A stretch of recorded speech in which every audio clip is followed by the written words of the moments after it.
Ladies and gentlemen, boys and girls, and friends beyond the binary, it's time for the podcaster who's creating a highway to the sleepy zone. And I'll keep you floating into the dreamy zone. And I'm not out of things to rhyme. Why? Because it's time for me to start Sleep With Me, the podcast that puts you to sleep. And if you're a regular listener, if you could just listen to this is an important part of the show because this is how we keep it free. Or remember, when you go to the fridge tomorrow and your hand hits the fridge, sleepwithmepodcast.com/sponsors. Check it out. Let me know when you support a sponsor so I can say thank you. And that's it. Thanks. And I want to thank our patrons, you and all the other patrons who make these shows possible. And I want to remind you to check in on our monthly goals. We are adding exclusive episodes as monthly goals at different levels.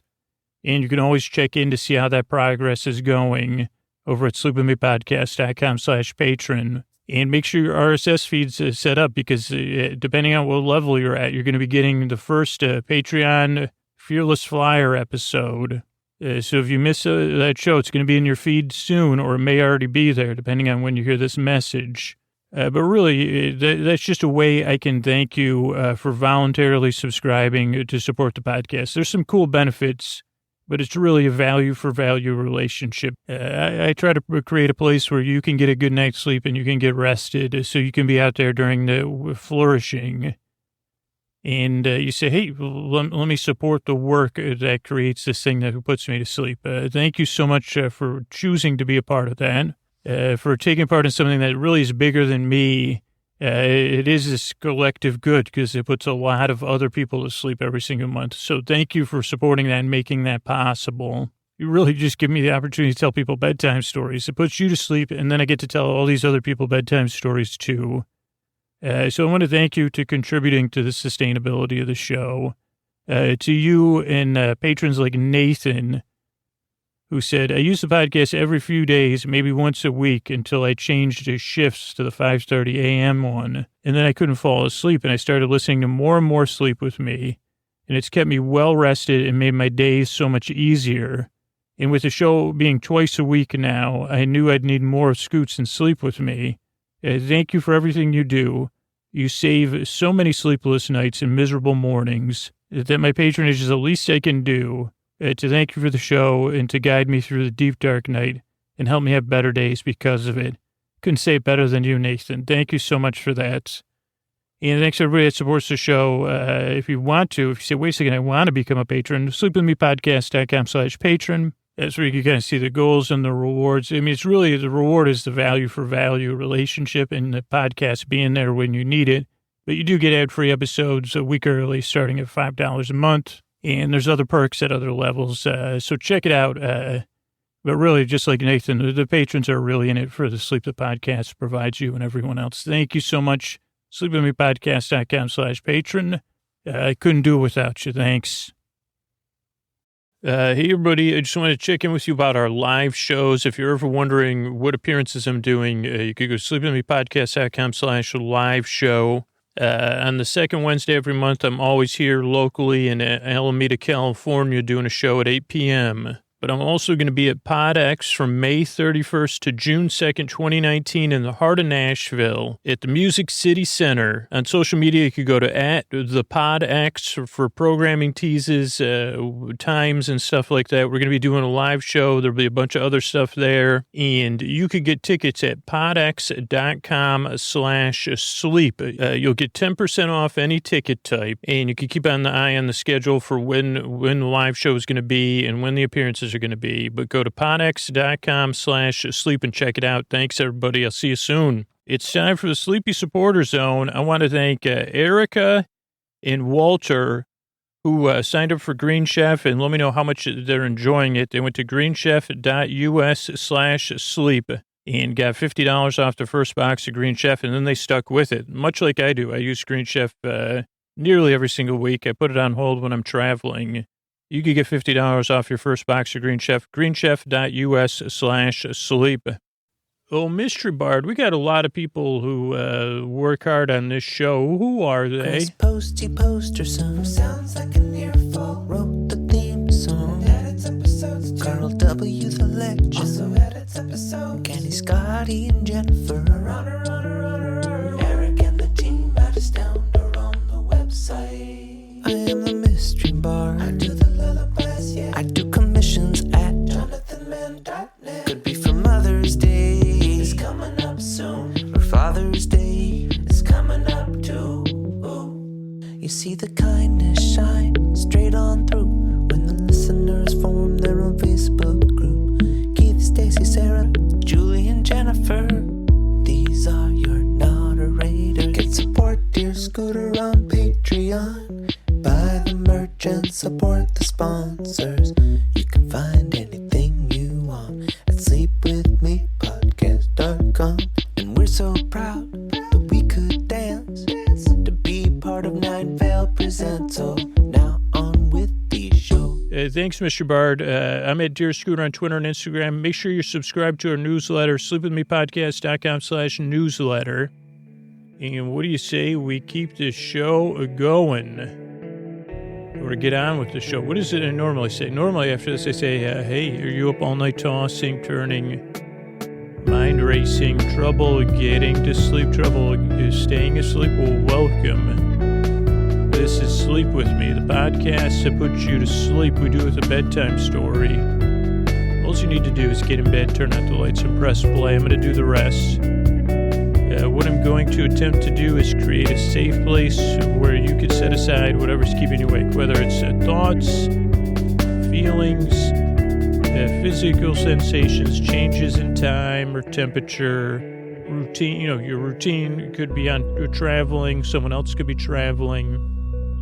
It could be seasonal stuff. Whatever's keeping you awake, I'd like to take your mind off of that. What I'm going to do, I got this nice safe place set aside, plenty of room, but also roomy but cozy at the same time. And I'm smoothing it, I'm patting it, I'm rubbing it down, I'm saying safe place.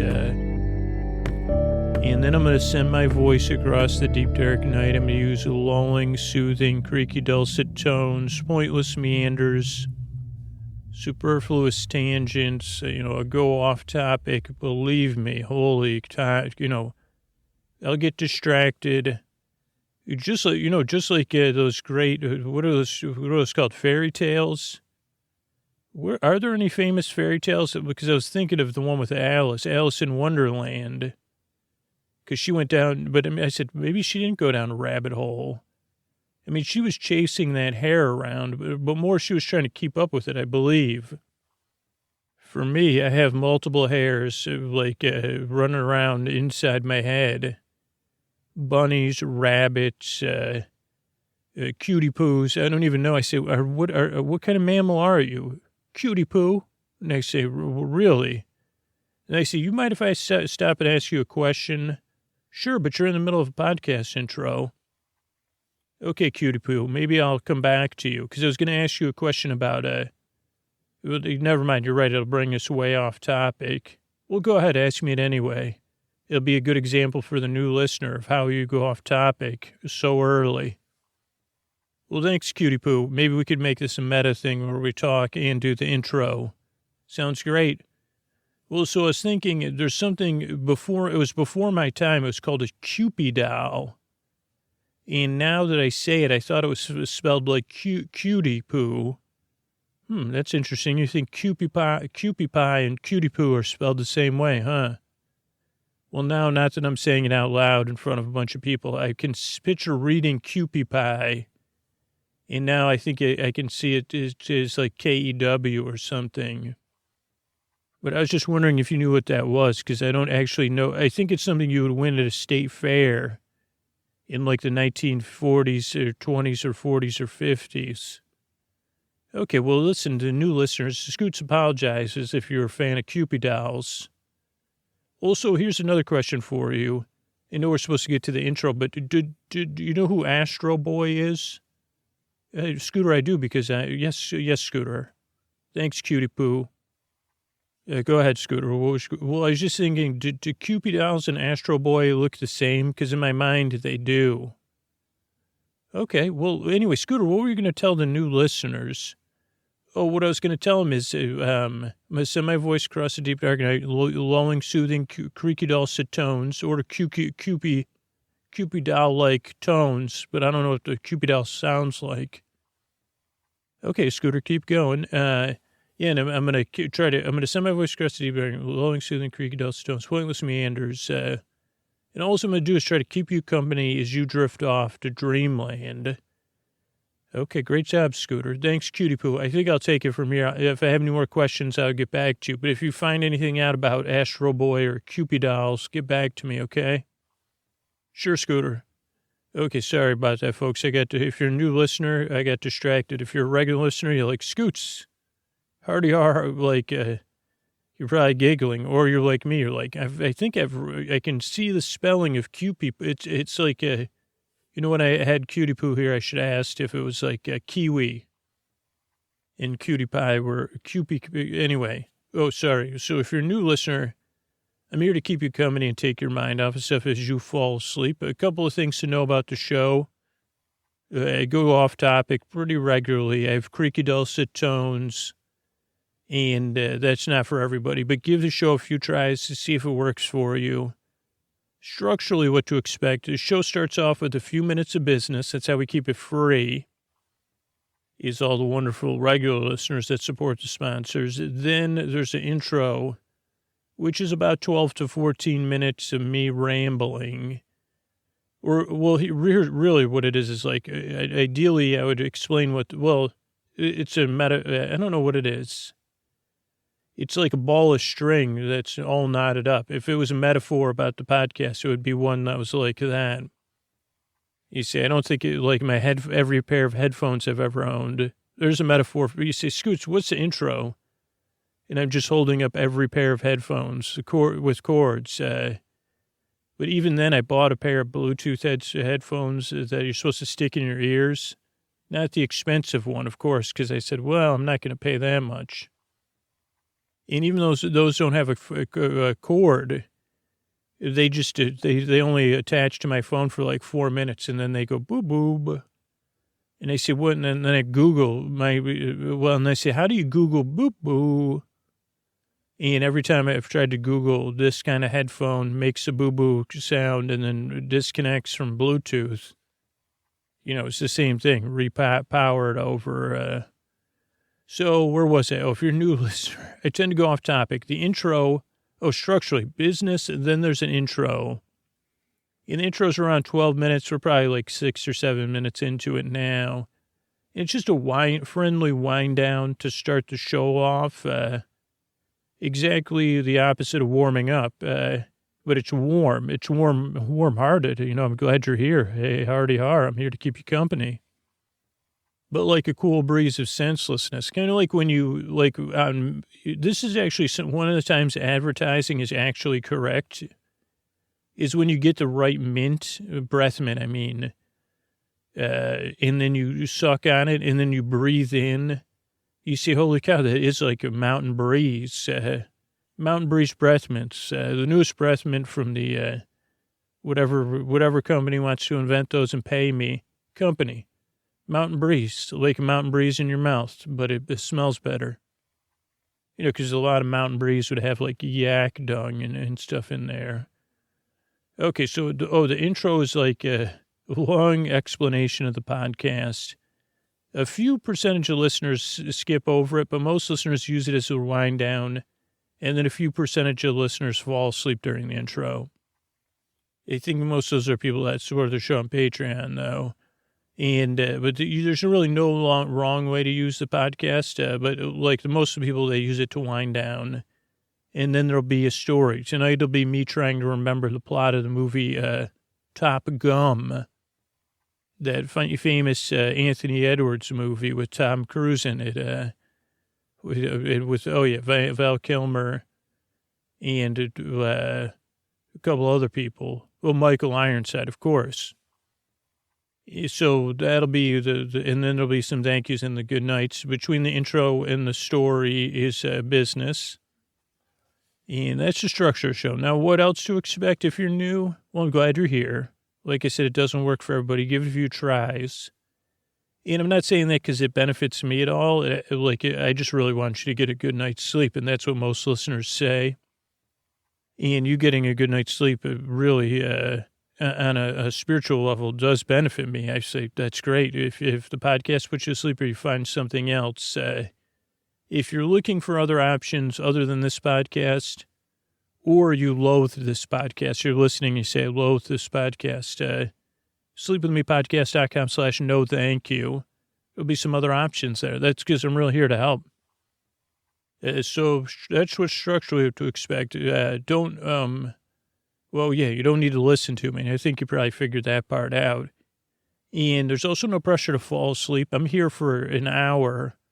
But with other episodes, I could be here for 10 hours if you need me.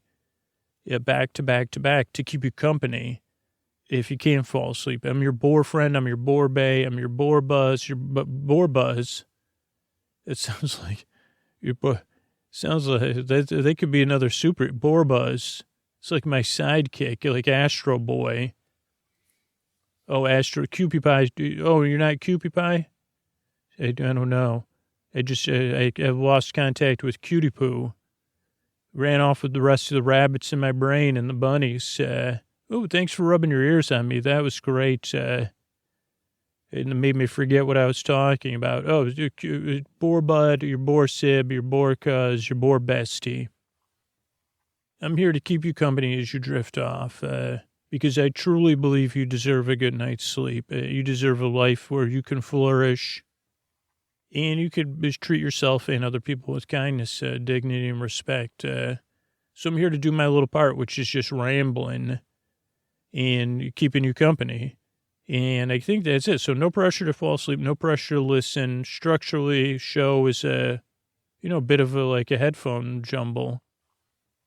And I think that's it. Cutie Poo, can I just grab you for 1 second? Sure, Scooter, what can I help you with?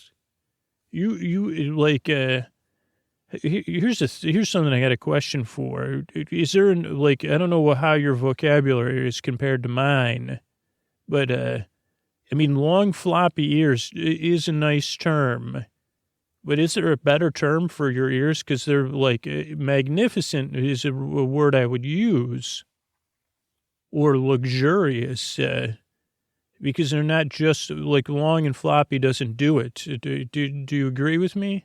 Well, thanks, Scooter. We found over the years that the great myth, there's a mythos behind saying long floppy ears, and most bunny owners are bunny fans or bunny appreciators like yourself. You get it. It's the words have become. Is there a word for when the words become more than their own meaning, Scooter? You'd have to ask Helen that question. Yeah, I always get nervous asking her questions, so I just listen to her podcast and forget. Is it je ne sais quoi? Scooter, I don't think it is, but what about, I know it's not zeitgeist, but I like, that one I feel like just makes me look, Scooter, zeitgeist sounds nice when you say it. What about long floppy ears that I want to rub my cheeks against? Scooter, that's different than what the meaning of the word is. Okay, anyway, that's Cutie Poo. There's some sort of bunny-like being that lives within my imagination. Thanks, Scooter. I'm going to be hopping around. Hold on, Cutie Poo, are you, is that a unicycle you're hopping around on? Scooter, it is. It is. I'll see you later. Okay, so that was Cutie Poo. We didn't really get any questions answered about Cupie Pies or Astro Boy, but I'm pretty sure those two look pretty similar, or that at some point there was a Cupie Pie Astro Boy doll in my life. I think that's Tezuka. Is that correct? But anyway, get them off topic. So anyway, I'm glad you're here. I really want to help you fall asleep. This podcast, unfortunately, doesn't work for everyone. So I said, check out sleepwithmepodcast.com/no thank you. But give it a few tries. I work very hard at Yearn and I Strive because I want to help you fall asleep. Thanks for coming by And here's a couple of ways we keep the show going. Hey, this is Scoots. Before we get to the story here, I'd like to just ask you for 1 second to imagine, what if there was no Sleep With Me? What if Sleep With Me stopped coming out? Would that kind of barely inconvenience you, or would it interrupt how well you sleep? Like, do you count on the show to be here for you twice a week? And if the answer is pretty obvious, to some of you might be like, well, but to others you might be, oh, well, how, like, I do count on Sleep With Me. I do value it. I would ask you to consider acting on that value, either supporting a sponsor, which you can see at our website, sleepwithmepodcast.com, click on the sponsors tab, or by supporting the show on Patreon. Because that's how the show stays consistent, is through the people supporting the show through one of those two means, and spreading the word and showering listeners one another with kindness are huge ways to support the show too. But the way I keep the show consistent is that. So like, if you're able to, and you say, yeah, if Sleep With Me wasn't here, please consider supporting the show through one of those two. It'll just keep the show around. It's that simple. Like, your actions will have a positive impact on you and everyone else. Thanks so much. All right, everybody, it's time for a tale of the tape, which is a style of episode. Usually, because it's like it could be, I guess, any time, but movies, mostly movies I saw in the 80s as a child, where I saw them a bunch of times, maybe even more recently than the 80s. And then I try to remember the plot of the movie because, usually I can't barely remember anything. So it just tends to be very sleepy because they say, what was that? And what happened there? So it's just a fun premise. Plus, this particular movie, I think, is getting rebooted or something. Because the name of the movie is Top Gum Chewer. So Top Gum for short. And if you want to know why it's called Top Gun, all you have to do is picture Tom Cruise chewing gum with that big smile of his. Now, we're talking a 1980s Tom Cruise. So I don't know, his hair was shorter, I think, in the 80s. This particular movie, either he was sweating a lot or his character, his hair had a sheen to it, a good sheen. I mean, for him, a good sheen.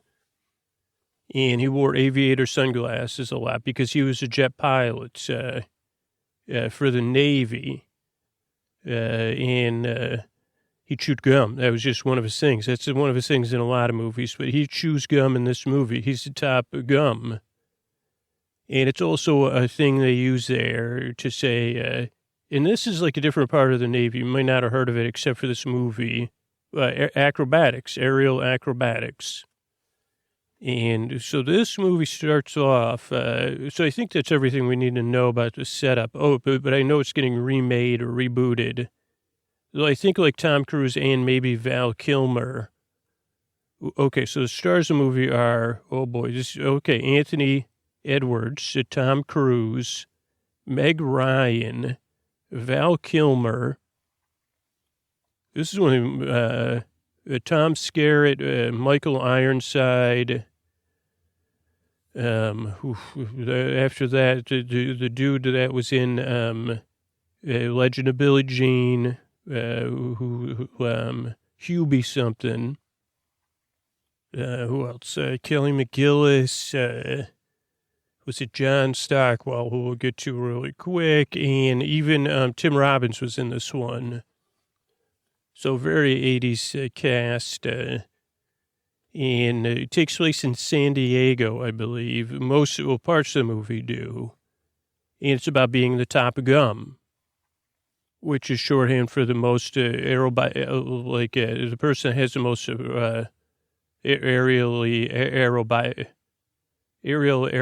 whatever I meant to say.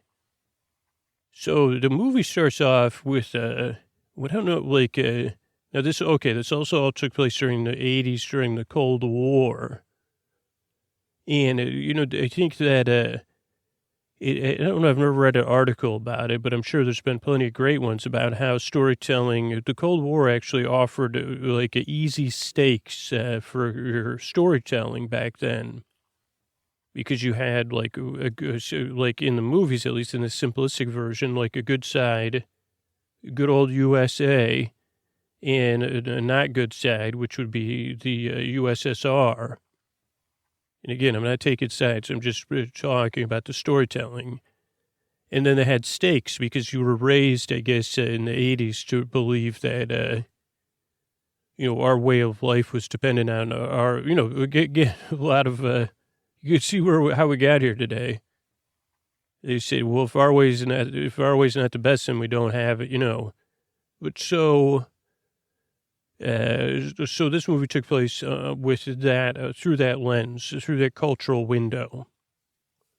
And I mean, just from a storytelling perspective, well, it's a very simple-based movie, and it used that in a very basic way. It did it very effectively, and it was a blockbuster film.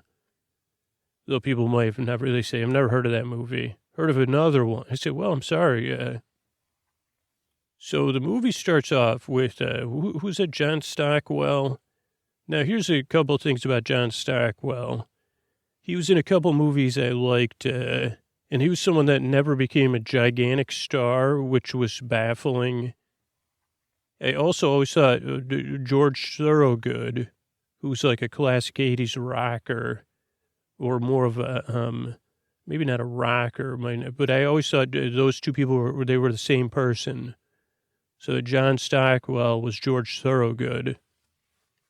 But John Stockwell was in this one cool movie that I cannot remember the name of. Maybe it was called My Science Experiment or something, where someone has a science experiment at Ben's kind of time-space continuum, and he's the hero that goes back into his high school to shut the experiment down or something. And I think he was the lead in one or two other movies. But in this movie, he's just the teaser, the opening. What do they call that? They call it not a through point set piece. That's what they call it in movies. And I don't know if this was just a Tony Scott film. I think it was just a Tony Scott film. But so it opens with this set piece of it was the Olympics.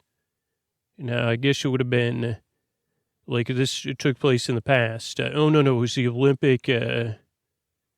I guess it was more of an Olympic buildup because it would have been the last, like not Olympic qualifying, because the U.S. was competing against the USSR in aerial,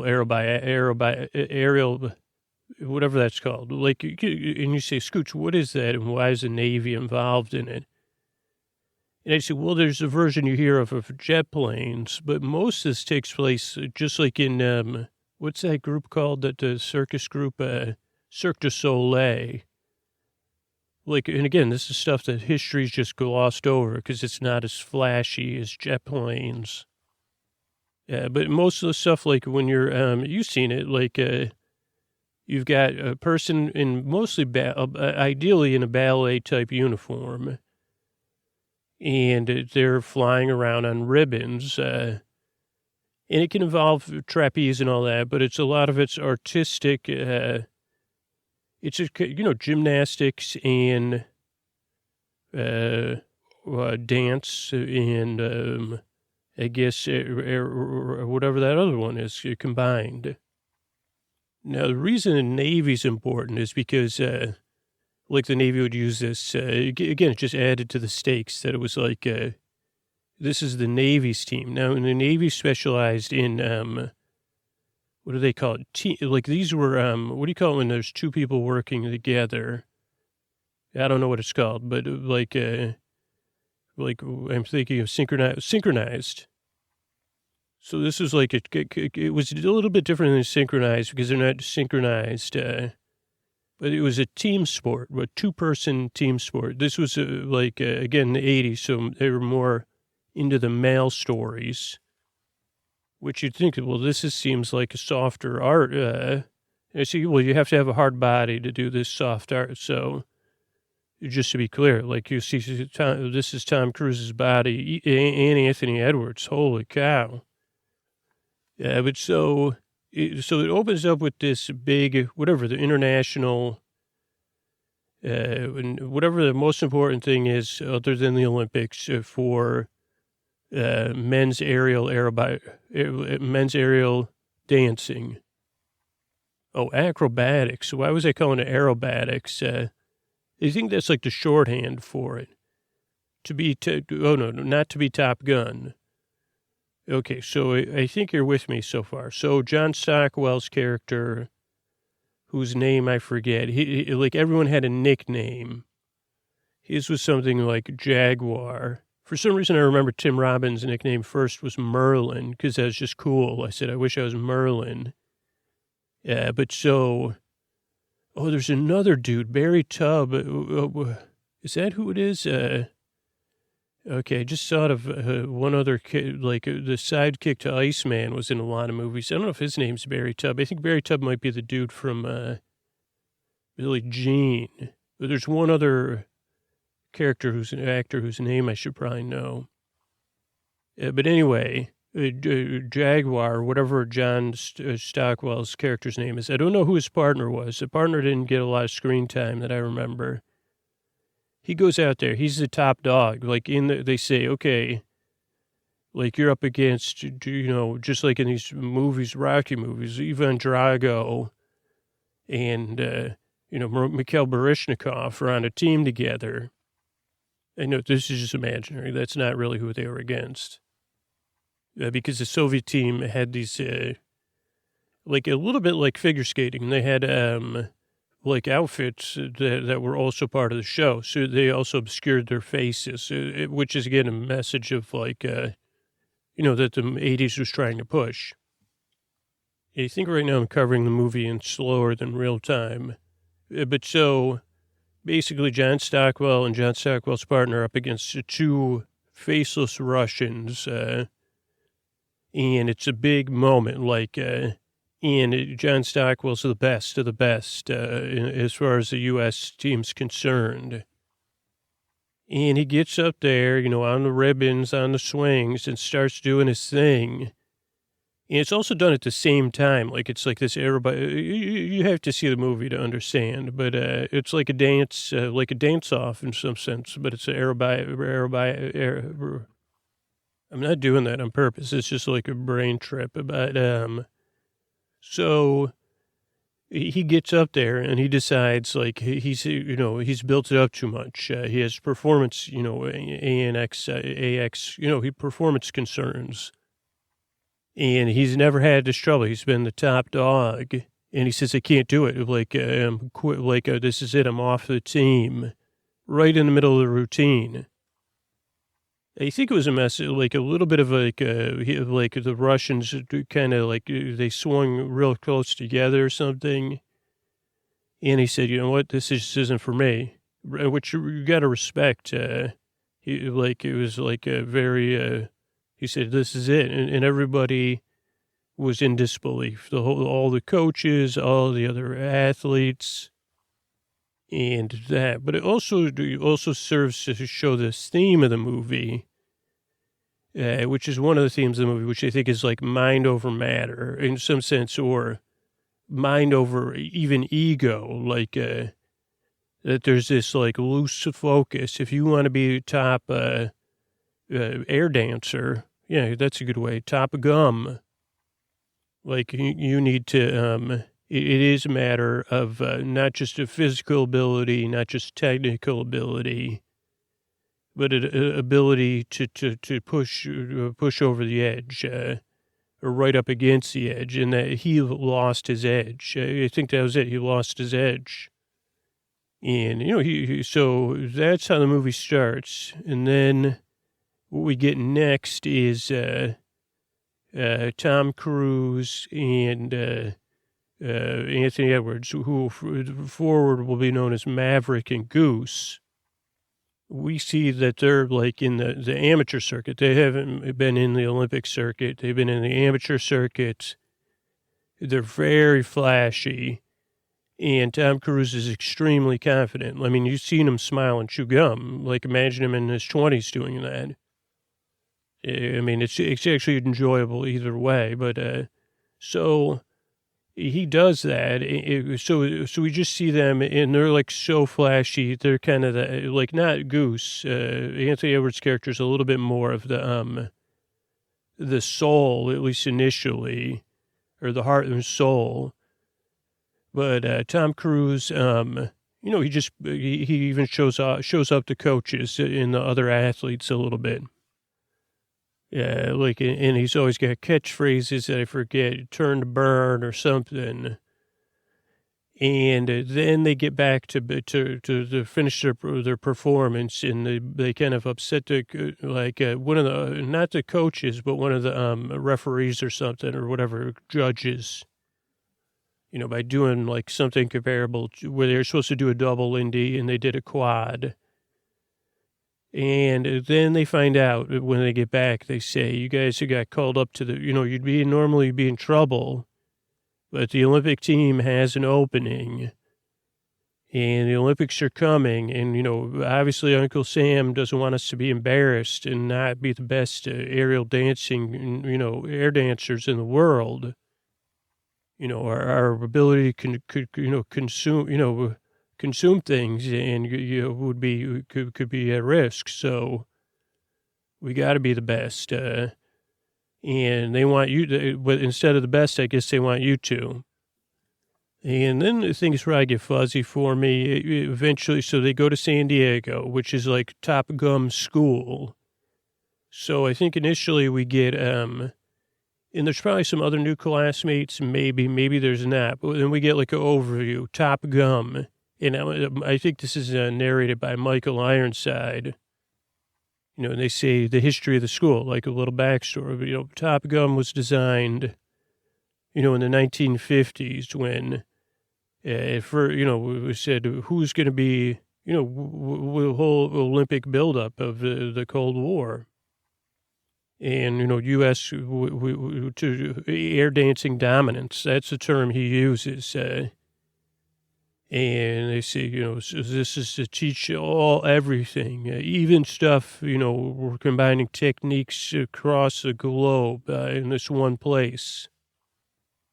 But the question is, can you do it? Can you graduate? So it's not only an Olympic training program, but it's like you got to get through the training to be Top Gun and then make the Olympic team. I think, even though they are the Olympic, and I don't know, some of it's a little confusing. Oh, that's what it is. Like, eventually you would want to go pro, I think, is what it is. So then it gets set up a couple themes get set up. One theme is, and this will probably be out of order, but we see Tom Cruise's relationship with Tom Skerritt, who's like, I don't know what his nickname is in there, but he's like the principal.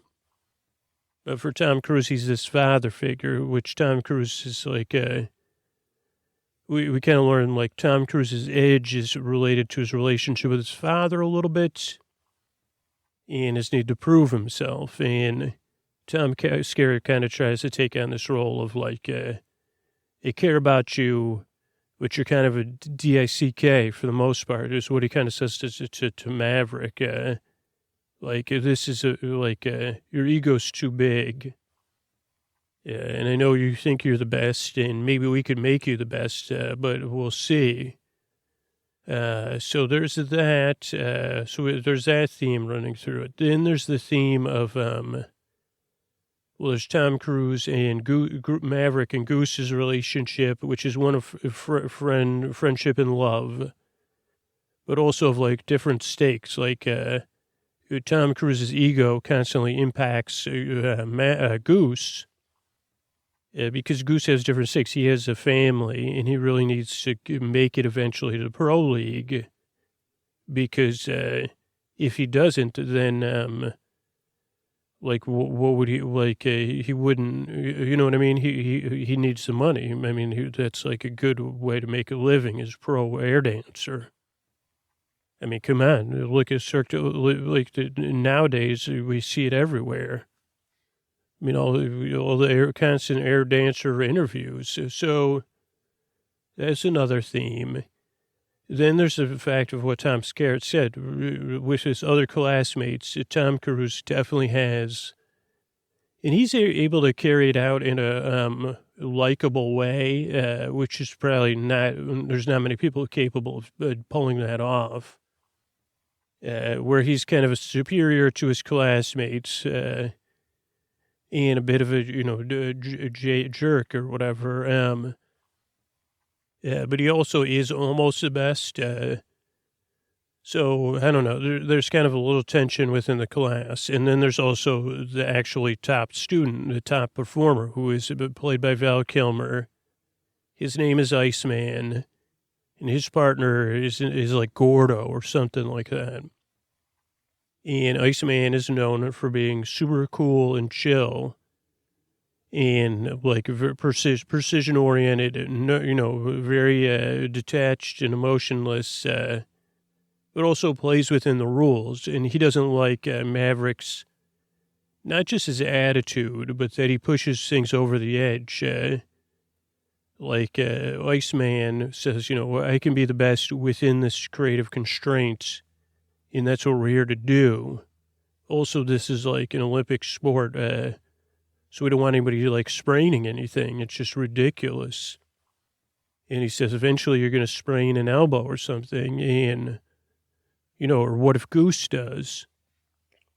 So there's this competition, which actually makes it more, because you say, well, I don't think I like Iceman. He doesn't chew gum like Tom Cruise. He chews it in this more chomping, tense way, where Tom Cruise chews gum like a handsome, chill dude. And again, I think just an example of like this form of movie storytelling. So then what happens? I was talking about themes, I guess. What other themes? Then there's Tom Cruise versus the system, I guess, or Maverick versus the system. So we see over a series of scenes in class and outside of class where Tom Cruise is like I know better than even the instructors. And I understand things better than things. And the whole purpose of the school, in a military context, is to kind of break your ego, right, and to remold you. And so it does make it for another interesting small source of conflict. Then there's the love story. So Kelly McGillis, and this is like one of the more famous scenes in the movie. Like one of the first nights in town, they go off and they all go out, like a bunch of the classmates go out. And so we see them outside of their class in their dancing roles. And Tom Cruise fancies himself quite a charmer. And who are we kidding? So he sets forth to charm this person he sees there, and he sings her an Everly Brothers song. Maybe he sings it with Goose for a little while and then takes over. And we see like a romantic connection. And I don't know if it immediately translates. I think it's just like a romantic connection and flirting where, Tom Cruise says, look at me chew gum. Like, come on now. And I believe Kelly McGillis' character says, I got work to do. Or I got to leave. I'm going home to go to bed. So I think like there's so I think then we learn next day that she's one of the instructors. So you say, oh boy, again, it adds builds on the theme that Maverick just can't play by the rules. He's a Maverick. Come on. And I guess Goose is a goose. We also see like training sequences where they get up in the dancing and they're dancing against the best. Like they dance against Michael Ironside. They dance against Tom Skerritt. Who they have nicknames. I can't remember. Who's Jester? Did I already say? Maybe one of them is Jester. Merlin is, but it was somebody's. So yeah, I think maybe Tom Skerritt is Jester. And we learned that those two, Michael, if you've never seen Michael Ironside air dance, holy mackerel, look it up on YouTube or something. because you'll be changed forever. And so we learn that Tom Cruise still has a way to go, and that he's willing to bend the rules. This kind of has played out already, but so there's one time where they have to do a dance-off against Michael Ironside and Tom Skerritt. And Tom Cruise and Goose, Maverick and Goose, do their dance, but they do this move that's not sanctioned by the U.S., the Olympic Committee. So they bend a rule or break a rule to win, but technically they don't win. They say, well, we won because we outperformed the two of you. And they say, no, but that last swing you did where you put your hip out, like that's an Olympic, it's not allowed within the constraints of the Olympic system. And so then they go back and everyone is in the locker room and they say, oh boy, we all got beat by Jester and the Sloth or whatever. And Iceman says, not us, man. We beat them fair and square. And Tom Cruise says, we beat them too. And he goes, no, you didn't. You technically lost. And there's a reason you can't kick your hip out at that moment. According to, he pulls out his Olympics air dancing manual and says, look at here.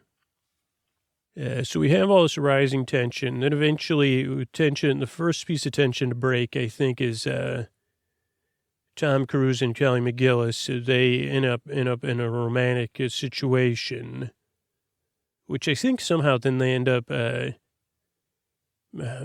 maybe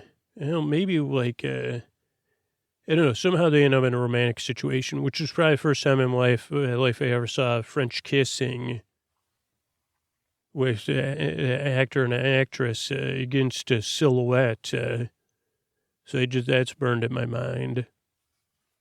Yeah, so they do kiss. I mean, I'll be honest with you.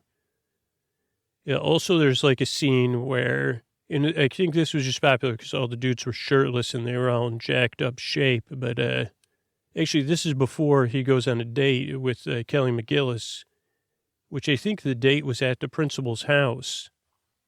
So we also have these scenes again where Tom Skerritt kind of says, listen, man, like your dad was the best, but you can't keep chasing memories or something like that. Your dad was the best air dancer I've ever seen. You might be better, but you got to get your mind right. But Tom Cruise just still isn't having it. Then, okay, there's the great volleyball scene, which is basically Iceman and Gordo or whatever decide, hey, we want to play you Goose and Maverick shirtless beach volleyball. And I don't think anything happened. I don't know who won, but it was just like a popular sequence. It gave me something never to attain. I said, well, if I could have one of those four bodies, everything would be great. So I don't know if and I don't think I could play volleyball either. Then at some other point, there's like a point with the stakes for Goose because Meg Ryan is Goose's wife. She comes for a visit. I don't know if they had kids and the kids came, or they just talk about their kids, or they're planning on having kids. But at that moment, she's also close with Maverick. It comes out I think Meg Ryan says something, and then later Goose says something like, listen, man, you're going to get us kicked out of school if you keep messing around, which is he's gotten so many demerits or something like that. And Goose is seriously, every single, it's not you versus, if it's you versus system, I'm caught up with you in all these outside activities and, you being a hot shot. It all culminates. And then it's a slow building again to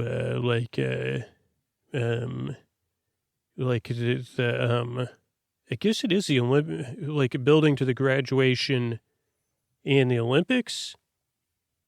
But I don't know. I guess they get a little hazy in there. But I think, yeah, there's so I don't know what happens first if they graduate,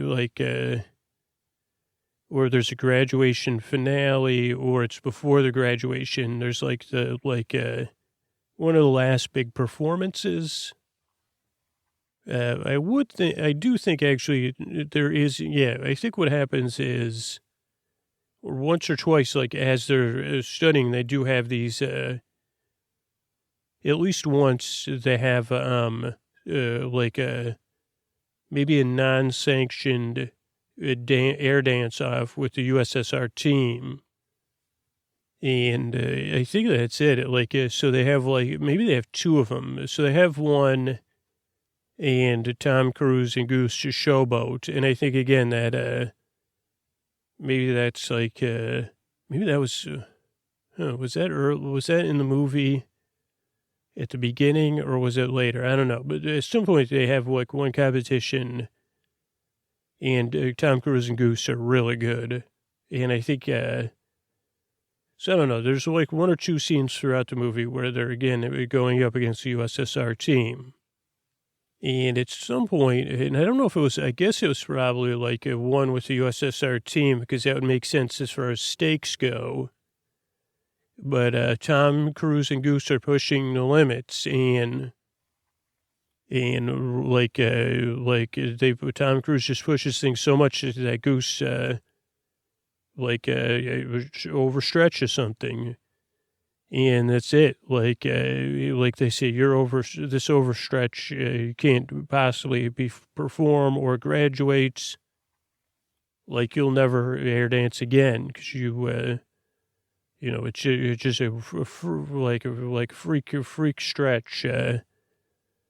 And it wasn't Tom Cruise's fault exactly, but he feels bad for it. And Goose says, "This is it. I bet my whole life on being a professional air dancer." He can't even speak to Tom Cruise. He just leaves. Tom Cruise has to face Meg Ryan, his wife, who's just devastated. She says, "This is it. This was our dreams were built on air dancing, and now they're gone. Thanks a lot." And Tom Cruise is like, "Well, I loved Goose, and I love you." And she goes, "Well, this is the cost. Maybe it's time for you to reflect on everything, especially the deeper message of mind over matter or whatever, dance over, dance beyond the ego." And there's also a movie or I don't know if there's how many big songs there are. There's, who's it? Kenny Loggins, I think. The famous song for the movie is Highway to the Danger Zone. Dancing through the danger zone. And I don't know if there's any other, once you get a hold of that ribbon, you get a taste for the air dance. You get to chewing up some gum, and you put on those tight air dancing pants. And so that's kind of the lyrics of the song. It was about the danger zone, which is what they call it when they're up there dancing on those, swinging on those ribbons. There may have been one or two other ones, but that one, you still hear it on classic radio. So, okay, where are we? So Goose is gone. Goose is no longer a student. And all the air dancers, they know that it was it wasn't really 100% Tom Cruise's fault, that it was just this ribbon slipped, and that maybe it was because Tom Cruise pushes things too hard, or maybe not, but they know the emotional impact of that, Goose leaving the team, and Goose is, it kind of being that Tom Cruise was taking the feelings, at least, for Goose's career being gone. And so he feels, even Iceman says, "Listen, man, sorry, that's rough." And I think that's right before the Olympic I think it's right before the Olympics, because then they still have to have who's going to qualify. And it was based on points for graduation. Yeah. So the top gum, that team is the top U.S. team. Then the second place team would have been on the Olympic team. Maybe the top three teams get on the Olympic team. And then maybe there's an alternate. But then Tom Cruise goes back. He has to, like, work with another dancer. And he's lost his mental edge. And Tom Skerritt tries to, be like, you just got to get your edge back, kid. You got to be able to focus on the dance. Now, maybe this was the push, the deflation your ego needed. I don't know that he says it that on the nose, but, basically it comes down to, Tom Cruise can't get it out of his mind that, and he's like, what? Then he's also like, what if I slip? Or what if I never air dance again? What is it? Like, he's overthinking everything. And a lot of times he says, talk to me, Goose. Now, there is something that left out that's important for the whole movie. And it's the idea of the wingman in this movie, which is, so you already had these pairs, right? Tom Cruise and Goose, Iceman and Gordo, or whatever his name was, I don't know. Yeah, but then there is also this open floor competition. That's why they do pick 3 teams, which is like 6 on 6, like 3 teams versus 3 teams. So that's like kind of like when Olympic gymnastics, there's also the team competition, but they don't have this. This would be like if it is Olympics gymnastics, they had a floor competition where everybody was on the floor at the same time. And the wingman in this case is like a team, kind of like spotters, basically. Like, so it's a secondary role, like for the lead team, in this case, Iceman and Gordo. And, like you're supposed to, like, while they're doing a move, you're supposed to like run interference so that no one would like interrupt their line of sight and throw off their move. And so at some point in the movie, Tom Cruise and Maverick and Goose are supposed to be Iceman and Gordo's wing people. But at the same time, like everybody's accumulating points for the team on this. They're not on the floor, they're up in the air, but it's very similar, just easier metaphor to think about Olympic floor exercise in this case. So they're getting ready to do their biggest point number, Iceman and Gordo. And Tom Cruise, they say, we need our monitor or whatever, because we're going to do our, quad Lindy.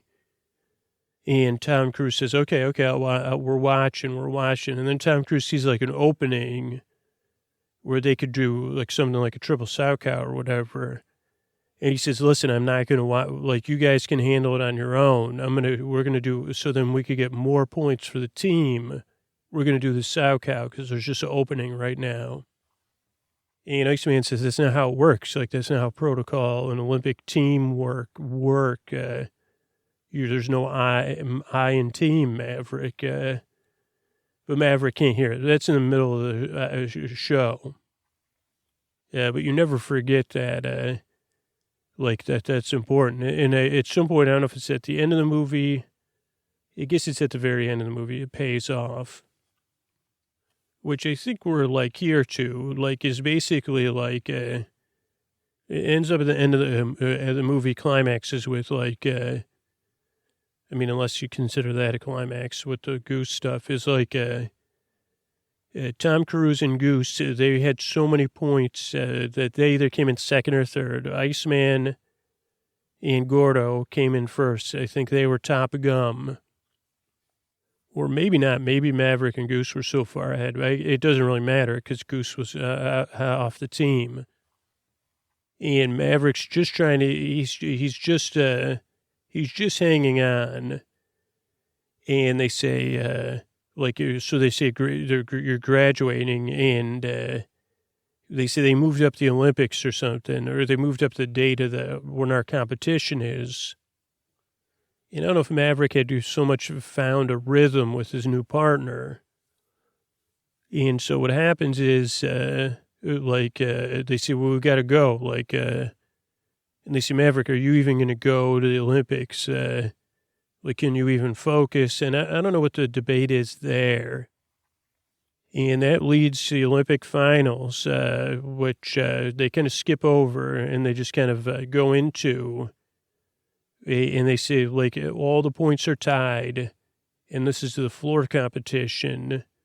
And they kind of really do it in a very slow, deliberate way.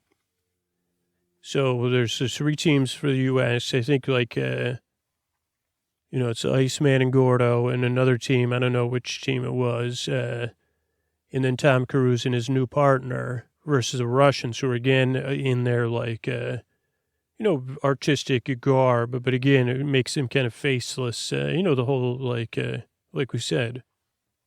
And what happens is the group 4 starts and Maverick gets started and then he goes cold. Like he says, I can't even compete. I don't think I can even climb up my ribbons. And they say they need, they need all the points, but they also need, it's there's not, the floor spacing's all off, I guess, the air floor in this sense.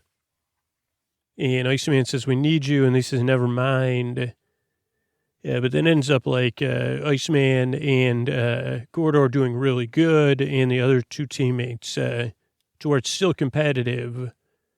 But then they get to the point where they have to do, there's also just like in ice skating or figure skating, you have required, you have to complete these different things, especially if you say it has to be judged on them or whatever. So they need this floor spacing to be able to complete these last things. They need their wingman.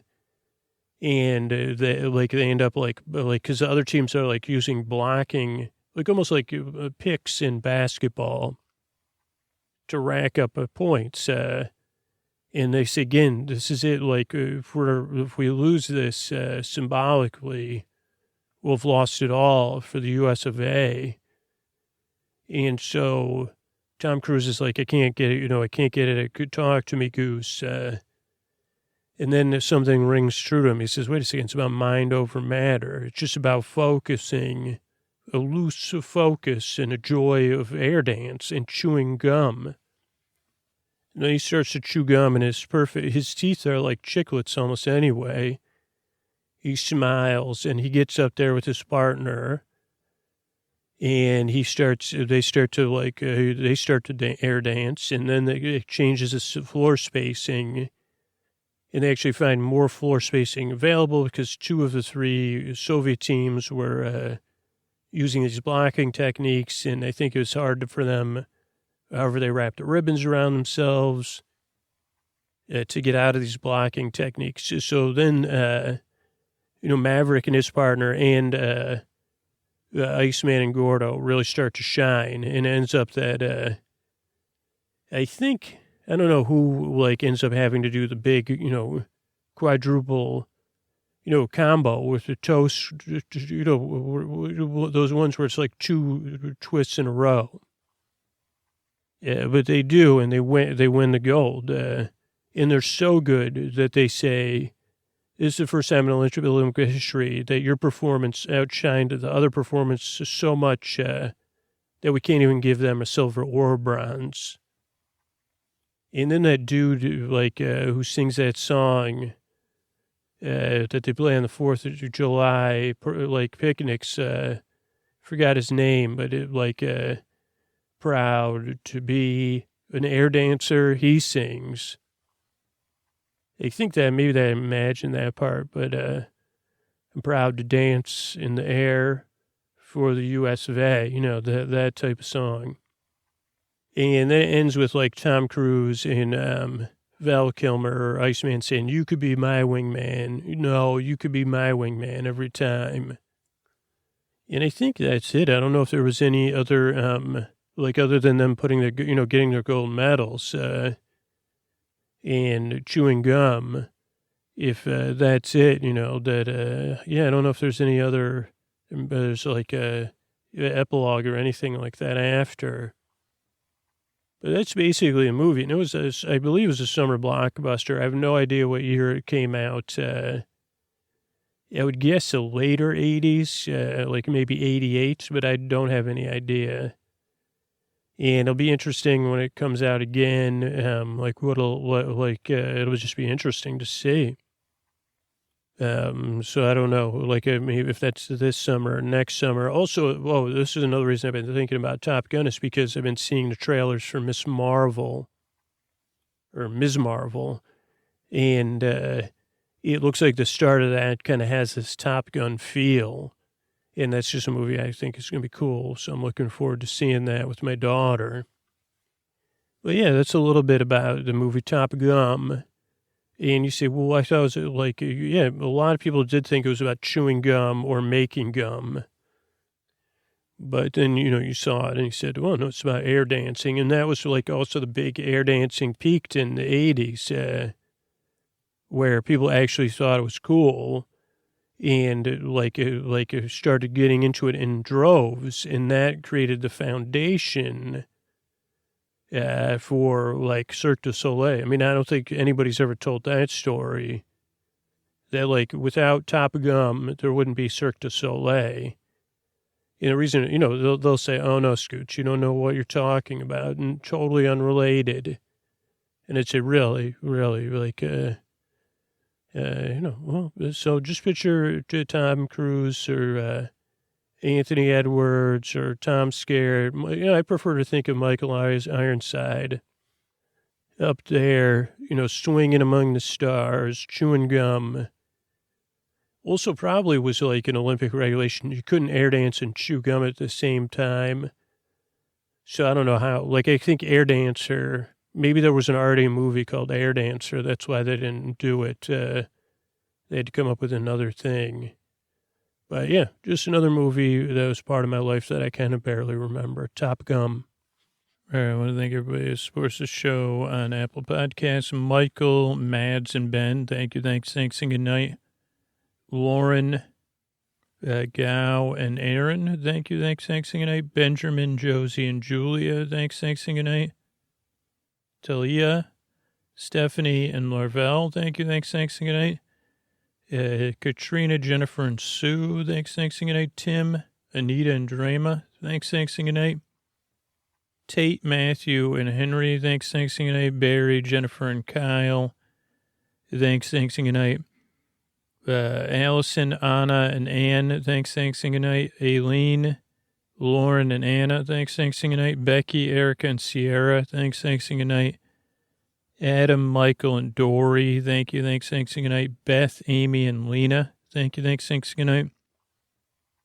Susan Y, Susan G, and Joaquin, thanks, good night. Liam, Teresa, and Nora, thanks, good night. Riley, Kathleen, and William, thanks, good night. Margaret, Jane, and Amy, thanks, good night.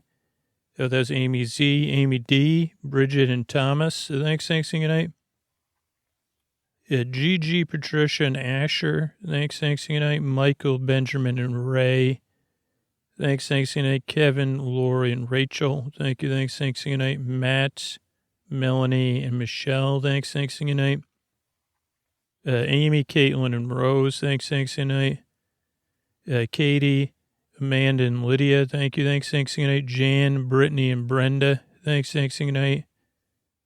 Haley, Jade, AM, and Robin, thanks, good night. Lindsay, Evan, and Eric, thank you, thanks, good night. Kevin, Lindsay, and Catherine, thanks, good night. Charlie, Tyler, and Sam, thanks, good night. Julie and Jenny, with a Y, thanks, good night. Anthony, Jenny with an I, and Jody, thanks, good night. Thanks, everybody, for supporting the show. Sleep With Me actually exists because of direct listener support, either through the sponsors or those people that directly support the show on Patreon. So thank you to both of you. Or, I mean, I guess everybody, but both people that take both those ways to support the show. We also grow by just people telling listeners about the show. So thanks for that. We're a proud member of Night Vale Presents. You can check out all the amazing shows over at nightvalepresents.com, including one of my favorites that when you hear this, I'm not sure when you'll hear this, but check out the Orbiting Human Circus of the Air. It may already have had season 2 come out. Or you could catch up on season 1 and get ready for season 2. You can find the Orbiting Human Circus of the Air in your podcast apps or at nightvalepresents.com. We're also a member of PRX. You can find everything they're doing at prx.org. And that's it. Plenty more episodes to go if you need them. I'm here. Thanks and good night.